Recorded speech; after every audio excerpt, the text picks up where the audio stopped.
अस्सलाम वालेकुम स्टूडेंट्स, आज हम ग्रेड 9 के चैप्टर नंबर 2 के शॉर्ट क्वेश्चंस करेंगे। फर्स्ट क्वेश्चन है why it is said that almost all the mass of an atom is concentrated in its nucleus.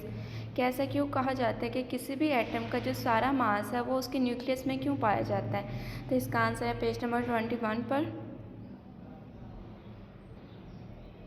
ये जो आपका टेबल बना हुआ है पार्टिकल चार्ज एंड मास, इससे ऊपर आप अगर देखो, it was also discovered that almost all the mass of an atom is concentrated in the nucleus. यहाँ से इसका आंसर स्टार्ट होता है। कहते हैं ये कहा जाता है कि तमाम एटम का जो मास है वो उसके न्यूक्लियस में पाया जाता है।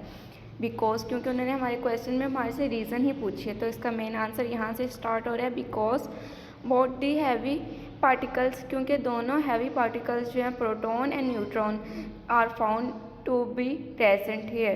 कह रहे हैं कि दोनों जो हैवी पार्टिकल्स हैं प्रोटॉन एंड न्यूट्रॉन्स वो कहाँ पाए जाते हैं, न्यूक्लियस में पाए जाते हैं। इसलिए उसका सारा मास कहाँ पर पाया जाता है, एटम का या एलिमेंट का उसके न्यूक्लियस में पाया जाता है। In the nucleus this two particles are held together by a strong nuclear force. और न्यूक्लियस के अंदर ये दोनों पार्टिकल्स किस फोर्स की वजह से हेल्ड होते हैं, न्यूक्लियर फोर्स की वजह से हेल्ड होते हैं। क्वेश्चन नंबर 2 अब हम करेंगे। क्वेश्चन नंबर 2 है आपका why are elements different from one and other. कह रहे हैं कि एक एलिमेंट दूसरे एलिमेंट से मुख्तलिफ क्यों होता है। तो इसका आंसर आप लोग नोट कर लो।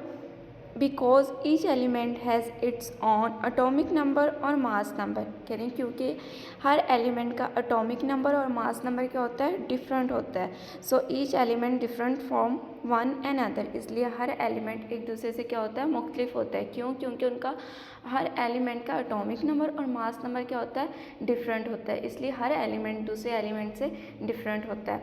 अगेन आंसर आप लोग लिख लो।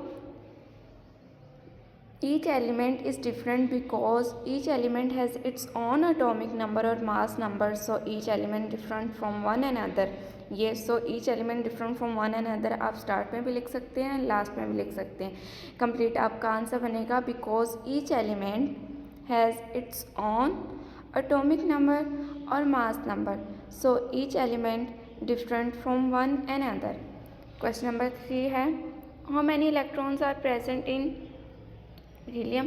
इसका जो आपका जो न्यूट्रॉन फाउंड करने का जो आपका फार्मूला है वो क्या होता है, आप एटॉमिक नंबर में से मास नंबर को क्या कर देते हो, मास नंबर में से एटॉमिक नंबर माइनस कर देते हो। अब ये 210 आपका क्या है, मास नंबर है, और 83 आपका क्या है, एटॉमिक नंबर है। आपने 210 में से माइनस कर देना 83 को, तो आपका आंसर आएगा 127। तो नंबर ऑफ न्यूट्रॉन्स कितने हैं, 127। क्वेश्चन नंबर 4 है why is tritium 3/1 radioactive element. कह रहे हैं कि ट्रिटियम रेडियो एक्टिव एलिमेंट क्यों है। रेडियो एक्टिव एलिमेंट क्या होता है, वो एलिमेंट जिसमें रेडिएशंस क्या होती हैं, इमिट होती हैं। और जैसे ही रेडिएशंस इमिट होती हैं तो क्या होता है, वो अपनी एनर्जी को खारिज करते हैं। जैसे ही एनर्जी खारिज होती है तो उसका एटॉमिक नंबर और मास नंबर क्या होता है, कम होना शुरू हो जाता है और एलिमेंट स्टेबल नहीं रहता। इसका आंसर आप लोग का है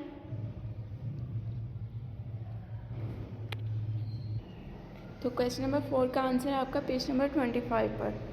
जैसे आपको बताया रेडियो एक्टिव एलिमेंट वो एलिमेंट होते हैं जिनका न्यूक्लियस क्या होता है, स्टेबल नहीं होता, और वो अपनी रेडिएशंस को क्या करते रहते हैं, इमिट करते रहते हैं। तो यहाँ पर हम किसकी बात कर रहे हैं, ट्रिटियम की बात कर रहे हैं। आपने पहले थर्ड लाइन पर आना है।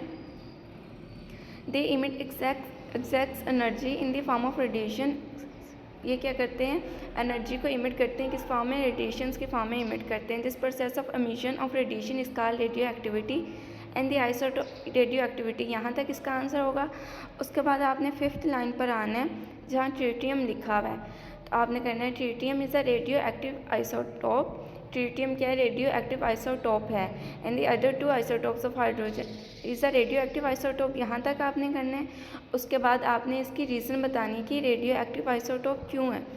आप इसको खुद भी लिख सकते हैं because it's nucleus is unstable, क्योंकि इसका न्यूक्लियस क्या होता है, अनस्टेबल होता है।